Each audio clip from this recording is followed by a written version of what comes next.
Good afternoon, dear student. Today I am going to discuss contempts of lawful authority of public servants, and these offences are mentioned in section 172 to 190 of the Indian Penal Code. Chapter 10 of the IPC, containing 19 sections, cover the subject of penal consequences of all disobedience of the lawful authority of public servants. Actually, this chapter should be seen as the converse of chapter 9 of the IPC, which deals with offences are relating to public servants. As the lawmakers originally conceived it, this chapter provides for the penal actions liable to be taken against members of the public for disobedience to the lawful orders of all the three main classes of public servants: courts of justice, officers of revenue, or of the police. While chapter contains a variety of acts that constitute contempts of the lawful authority of public servants, there are two core principles which have been described as essentials to constitute the contempt. In order that the contempt powers be used against persons disobeying the authority of public servants, it is necessary to show that the order disobeyed is legal and the disobedience was intentional. While additional conditions have been prescribed in the different provisions, proving these two conditions are held absolutely essential. The following are the main categories of offences elaborating in this chapter 10. First is offences relating to avoidance or prevention of summons or notice or order. It is from 172 to 174. Second is offences relating to production or furnishing information from 175 to 177. And third is offences relating to statements on oath from 178 to 181. Fourth is false information causing wrongful use of power by public servant causing injury, section 182. And offences relating to sale of property effected through legal process given under 183 to 186. And last is offences relating to disobeying or non-enforcing order of public servant. It is from 187 to 190. An important aspect of the offences provided in this chapter needs to be highlighted. Most of the section contains two portions. The first portion describes the main offence and second clause covers aggravated form of the same offence and provides for more stringent punishment. Offences relating to avoidance or prevention of summon etc. and it is given under section 172. The section 172 makes punishable the willful avoidance of receiving summon, notice or order issued by a person legally competent to issue it. The avoidance may be abscondence or other means. The following are the main ingredient of this offence that need to be proved. First, the summon, notice or order has been issued.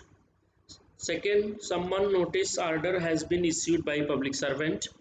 Third is the public servant was legally competent to issue it. Fourth, that the summon, notice or order has been issued to be served on the accused. Fifth, the accused has absconded to avoid it being served. Sixth, that the process required the attendance of the accused personally or by his agent or required the production of a document or an electronic record by him. And sixth is such attendance or production must be for the purpose of appearing in a court of justice. Section 173 talks about preventing services of summons or other proceedings or preventing publication thereof. Even a bare reading of the provision makes it clear that the accused is liable only when it is shown that he actively resisted and had the intention to prevent serving of summons. These three essential requisites need to be established are intention, prevention and lawful authority of public servant. Prevention may be by a direct act or by evasion or concealment. It needs to be noted that what the section contemplates is intentional prevention of serving summons or affixing to any place the summons or intentional removal of summons or intentional prevention of making proclamation as provided for in law. On the other hand, section 174 make provision about non-attendance in obedience to an order from public servant. For the section to be operational, the summon or order must be legally valid, issued by a person competent to do so, and most importantly must fulfill all the requirements of law. Thus, the summon or order should clearly indicate the person addressed and give full and complete details of the place, time and date when he is required to present himself before the named authority or court. Thus, the presence of the accused must be compulsory and not merely optional. Finally, the absence of the accused to present himself must be intentional. On the other hand, Section 175 talks about omission to produce document or to public servant by person legally bound to produce it. To punish a person under this section, it must be established that accused was legally bound to produce or deliver the document or electronic record he was required to produce or deliver. However, it should be noted that every citizen enjoys constitutional protection against self-incrimination, and thus no person undergoing a trial can be convicted for refusal to produce a document or evidence which would implicate himself, although this section may make such refusal punishable. Section 176 talks about omission to give notice or information to public servant by person legally bound to give it. The law of most countries imposes a legal obligation on all persons to report to the authorities vital information, especially as regards the commission of a crime or an offence which has the effect of causing injury and harm to others. However, the failure to comply with the obligation to assist public servant becomes punishable under this section only if two conditions are established. First, there must have been a public duty caused on the accused concerned, and second, there must have been intentional non-performance of the duty caused. On the other hand, Section 177 talks about furnishing false information.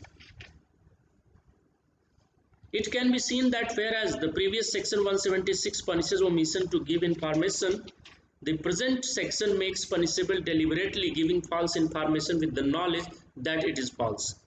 So the essential ingredient therefore are as follows. First, the accused must be legally bound to furnish the information.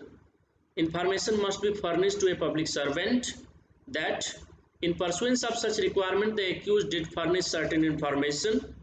Fourth, the information so furnished was actually false. Fifth, the accused must have furnished the information knowing well that it was actually false or had reason to believe that it was false. And sixth and the last element of 177 is, with regard to the operation of clause 2, aggravated form of the offence, the information must have been in connection with the commission of an offence. Now another group is 178 and 179 that are relating to offences relating to statements on oath.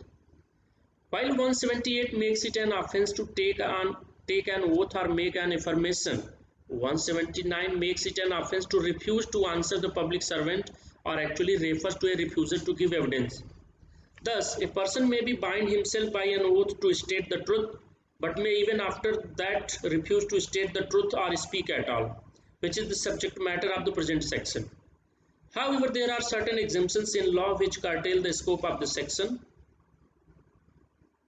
Thus, the accused person's liability to state the truth is qualified by the provisions of 121 to 132 of the Indian Evidence Act. Section 180 talks about refusing to sign a statement. The section was enacted at a time when all witnesses were required to sign the statements recorded by the police officer. However, under Section 162 of the present CRPC, witnesses are not required to sign the statements made by them. On the other hand, Section 181 talks about false statements on oath or affirmation of public servant or person authorized to administer on oath or affirmation. 181 are almost identical to that of 191 of the IPC. However, there is one difference between the two. When a false statement is made to public servant, offender is punishable under 181 with imprisonment not exceeding 3 years. But when the false statement amount to false evidence under Section 191 of IPC is punishable with imprisonment for a term up to 7 years. Section 182 talks about false information causing wrongful use of power by public servant causing injury. So, false information with intent to cause public servant to use his lawful power to the injury of another person. This section relates to giving information which the informer knows are believed to be false to a public servant with intent to make him to use his lawful power to cause injury or annoyance to other person. Its object thus is to ensure that a public servant should not be given false or misleading information and thereby to make him to do what he ought not to do or to omit what he ought to do. The essential ingredients of the offense can be described as follows: giving of false information to a public servant, which information is known by the informant to be false, given with intention to influence the public servant to act otherwise than he would have acted. Fifth, which may have the effect of causing injury or annoyance to any person. Section 183 talks about offences relating to sale of property effected through legal process. So resistance to the taking of property by the lawful authority of a public servant is given in 183. And this section makes punishable for offence of resistance to the seizure of property by the lawful authority of public servant, as it forms an overt act of defiance to his authority. As regards to what constitutes resistance, it has been held that it refers to obstruction and implies something more than mere verbal opposition to the seizure, but involves the threat or the immediate threat of use of force against the seizure. The essential ingredient to prove the offence are as follows. First, the accused must have offered resistance to the taking of any property. The property was being seized under the authority of a public servant. Such authority must be shown to be lawful. At the time when the accused resisted the seizure, he must be shown to have known or had reason to believe that public servant had the authority to the taking of the property. Section 184 talks about obstructing sale of property offered for sale by authority of public servant, while 185 talks about illegal purchase or bid for property offered for sale by authority of public servant. And section 186 talks about obstructing public servant in discharge of public functions. So section 186 make a general provision for the obstruction of a public servant in the discharge of their public functions.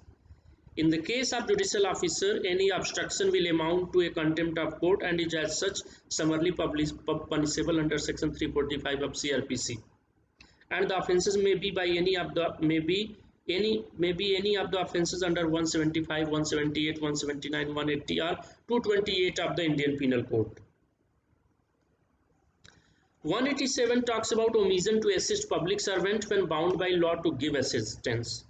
On the other hand, section 187 provides for the punishment for intentional omission on part of a person who is bound by law to render assistance to a public servant in the execution of his public duty and executing any process lawfully issued by a court of justice, preventing the commission of an offence and suppressing a riot or affray or apprehending a person who has charged with or guilty of an offence or who has escaped from custody.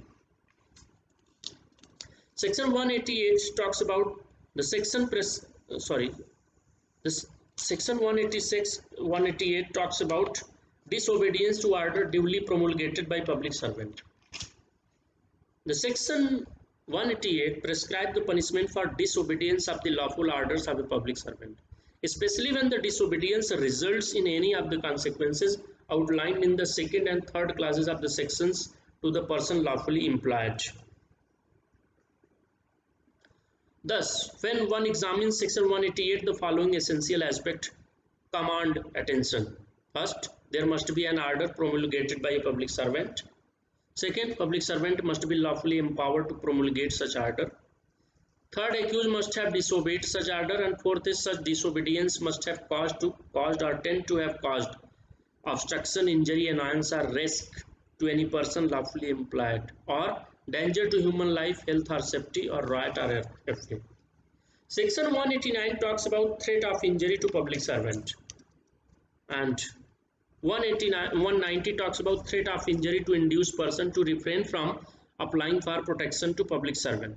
So 189 and 190 punish criminal threats affecting public servant. The former is involved when threat is directed against public servant himself, while the latter is aimed at the person who seeks his protection. So this has been the scheme of the offences relating to contempts of the lawful authority of public servant. So I hope this video will be helpful to understand this chapter. Thank you very much.